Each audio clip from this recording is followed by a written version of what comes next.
بالله من الشيطان الرجيم بسم الله الرحمن الرحيم يا أيها الذين آمنوا إذا قمتم إلى الصلاة فاغسلوا وجوهكم وأيديكم إلى المرافق إلى آخر الآية আল্লাহ রব্বুল আলামিন বলেন, হে ঈমানদারেরা, যখন তোমরা নামাজে দাঁড়াও তখন তোমরা তোমাদের চেহারা ধৌত করো, ওয়া আইদিয়াকুম, তোমাদের উভয় হাত কনুই সহ ধৌত করো, মাথা মাসা করো এবং পা টাকনু সহ ধৌত করো।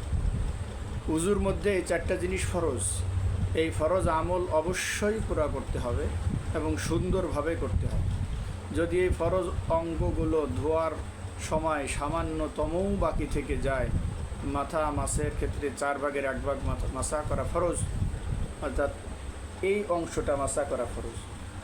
যদি কেউ এর থেকে কম করে তাহলে তার উজু হবে না, আর উজু না হলে নামাজ হবে। এজন্য ফরজ আমলগুলো সুন্দরভাবে যত্ন সহকারে করা দরকার। আর এর সবচেয়ে সুন্দর পদ্ধতি হলো সুন্নাত তরিকায় আমল করা। সুন্নাত তরিকায় উজু করলে ফরজ অটোমেটিকই আদায় হয়ে যাবে।